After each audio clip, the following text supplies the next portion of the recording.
یہ خوبصورت دنیا اتنی بڑی ہے کہ اس میں بلینز انسان آسانی سے رہتے ہیں۔ پھر اس دنیا کا کیا مقابلہ ان چیزوں سے جن کو اللہ نے اس دنیا سے باہر بنائی؟ کچھ بھی نہیں۔ سورج جو کہ صرف ایک اسٹار ہے، وہ اتنی بڑی ہے کہ اگر ہم اس زمین کو سورج میں ڈالیں گے تو ایسے 1.3 ملین ارتھ اس سورج میں سما جائیں گے، اور ایسے millions and millions of planets space میں ہیں، اور اسپیس میں ایسے اسٹارز ہیں جو سورج سے بھی ملینز ٹائمز بڑے ہیں، اور ایسے millions and millions of stars مل کے بناتی ہے ایک گیلیکسی، اور ایسے جیلینز اینڈ جیلینز آف گیلیکسیز ہیں پوری کائنات میں۔ کیا شان ہے میرے اس رب کی جس نے پوری کائنات بنائی، اور جتنے بھی پلینٹس، اسٹارز، گیلیکسیز کے بارے میں ہم نے بات کی وہ سب پہلے عرش یعنی پہلا آسمان کے اندر آتی ہیں، اور اللہ 7 آسمانوں کا کریٹر ہے۔ اللہ اکبر! پہلے آسمان سے دوسرے آسمان تک کی دوری طے کرنے میں 500 سال لگیں گے۔ کس اسپیڈ سے، یہ صرف اللہ ہی جانتا ہے۔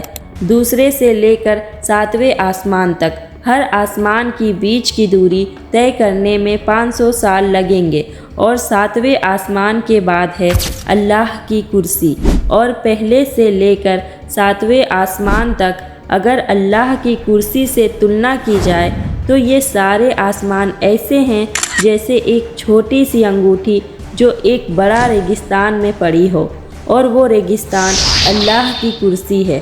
اللہ کی کرسی کے بعد آتا ہے اللہ کا عرش یعنی اللہ کا سنہاسن۔ رسول اللہ صلی اللہ علیہ وسلم نے ارشاد فرمایا کہ اللہ کی کرسی عرش کے مقابلے ایسی ہے جیسے ایک معمولی سی انگوٹھی کسی ریگستان میں پڑی ہو۔ سوچو، وہ کرسی جس پر سارے آسمان ایک انگوٹھی کی طرح لگتے ہیں، وہ خود عرش کے سامنے کچھ بھی نہیں۔ پھر آتے ہیں فرشتے جو اللہ کے عرش کو اٹھائے ہوئے ہیں، ان کے سر 7ویں آسمان پر ہیں اور پاؤں سب سے نیچے زمین میں۔ پھر آتا ہے عرش کا مالک اللہ جو ہر چیز سے اونچا ہے، ہر حد سے پرے ہے۔ اللہ کی ذات کو نہ کوئی پوری طرح سمجھ سکتا ہے، نہ کوئی اس کا اندازہ لگا سکتا ہے۔ اس کی شان اتنی بڑی اور بے مثال ہے کہ انسان کی سوچ وہاں تک پہنچ ہی نہیں سکتی۔ وہ وہی ہے جو ہر چیز پر قادر ہے، سب کچھ جاننے والا ہے، اور جس کی کوئی حد نہیں۔ اللہ اپنے عرش کے اوپر ہے لیکن اس سے کچھ بھی چھپا نہیں۔ زمین میں جو جاتا ہے، جو نکلتا ہے، جو آسمان سے گرتا ہے، جو اس میں پیدا ہوتا ہے، ہر چیز اللہ جانتا ہے۔